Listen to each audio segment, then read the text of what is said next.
Oh, yep. I think it's time to wrap it up, bag it all up, and take it home because this championship is done. That's right. We just had Spa, and I think Verstappen said, yeah, I think this championship is mine. This is F1P1 Life. I'm your host, Sean Kilburn. The lights are on. Away we go. Well, what a perfect time to show off my awesome new Red Bull bag, right? Yeah. Well, enough of the merch talk here.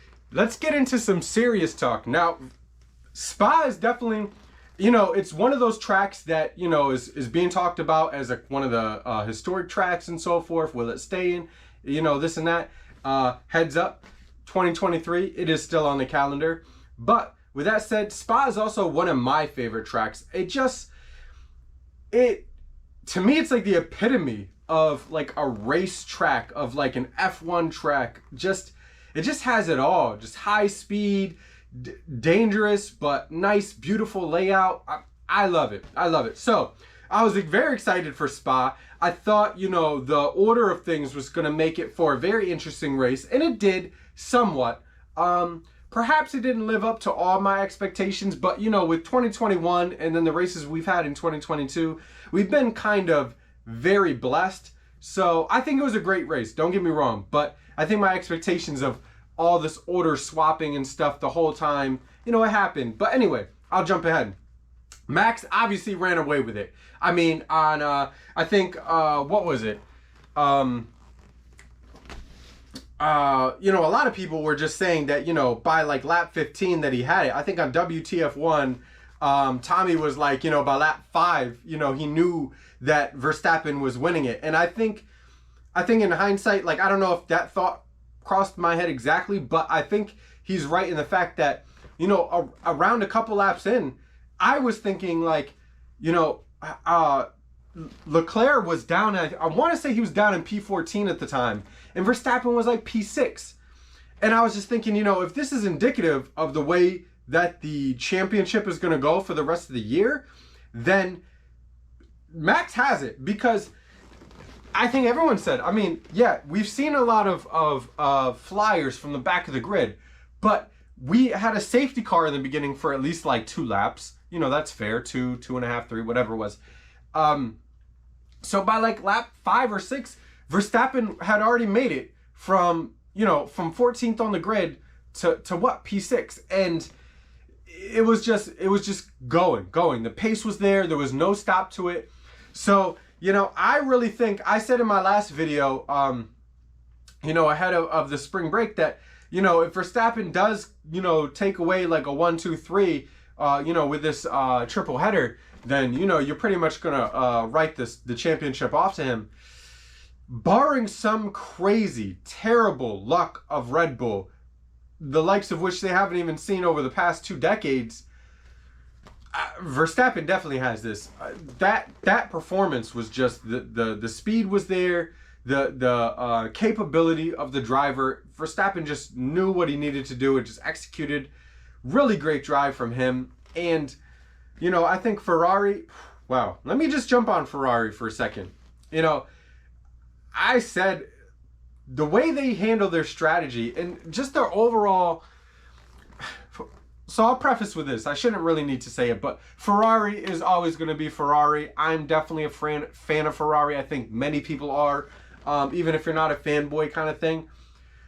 But they're just so different than like a Red Bull or a Mercedes that, like, Mercedes and Red Bull are different teams, yes.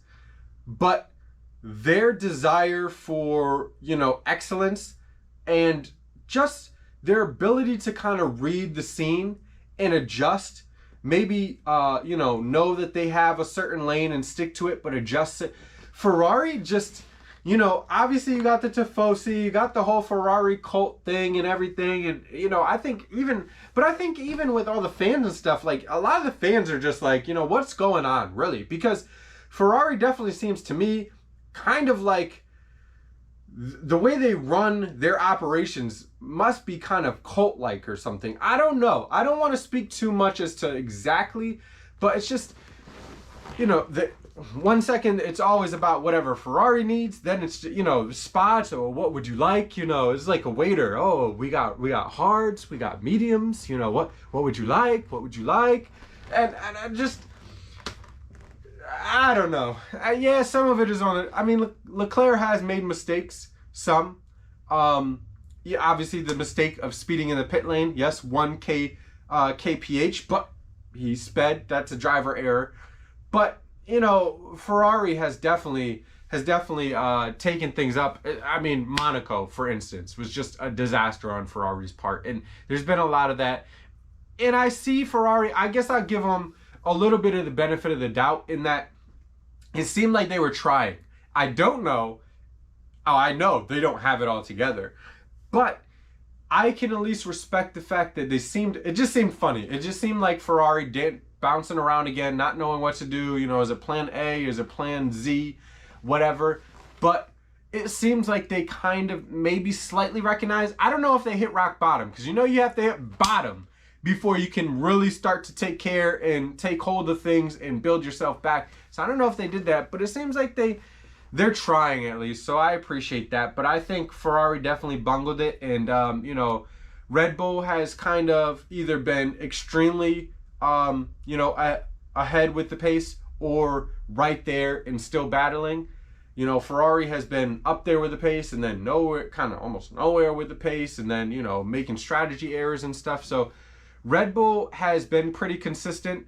The only thing that they really faced that was the issue was obviously reliability and so forth. And I won't say that's free and clear, because I think Perez had a reliability issues like 2 or 3 races ago. So, you know, things can still happen, but I'm not quite sure that reliability is going to play such an effect that Verstappen's going to lose out on 100 points while Leclerc just takes win, and then we get a whole flop. It's still possible. I know I said right before the summer break, you know, there was a lot of talk, and there was just constant talk, no matter who was up, of the championship gone. I think at this point, this is the point at which that kind of talk, that kind of rhetoric and feeling is definitely warranted and justified. And so, yeah, great race. I enjoyed it. And, oh, I don't know how I got this long without saying, yeah, I definitely let out a WTF real loud in the living room on, what was it, turn 5 or 6 with Fernando and Hamilton. And, yeah, Hamilton called it. You know, he made an error. He squeezed too much. I think for sure he was going to get Fernando,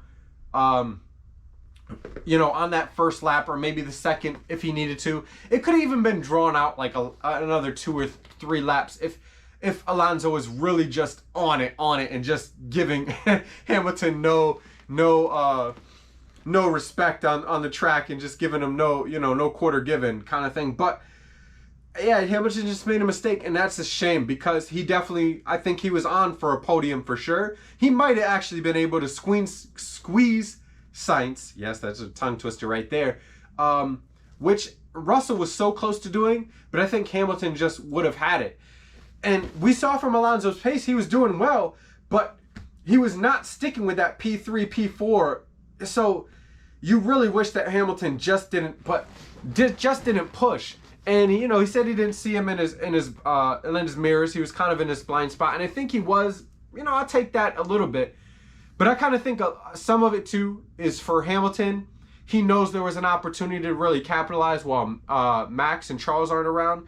As well, it's Fernando Alonso. You've been teammates. You've known him before even getting into F1. You know, as an F1 driver, and obviously, you know, battling since you have not been teammates as well. And I think some of that was just, he thought that Alonso was going to make it hell on him like he did for Hungary in 2021. And that was an opportunity to really advance and make some inroads on Russell's gap that he has at about 30 points or whatever it is. So I think a lot of that was just a little bit of pressure on Hamilton. And I think he just went for it a little bit too much. You know, it wasn't turn 1, but you know the old saying, you can't win the race on turn 1, but you can definitely lose it. Well, Martin Brundle, you're right. And Hamilton definitely lost it on turn 5 or 6. I can't remember which one. But, yeah. So, I'm definitely looking forward to the fact that we still have, you know, the rest of the triple header, 2 more races.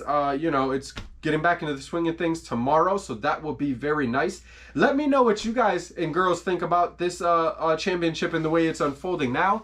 And I won't run it down now because this is pretty much about as long as I wanted to make this video and just touch on Spa before we get into the next one. And yeah, I'll be putting up a new video soon. F1 P1 life is not letting you go into the night quietly. So yeah, there'll be another video soon on the upcoming GP. But yeah, I don't want to go into it too much now, but we will be talking about the driver switch ups, the lineups, and so forth.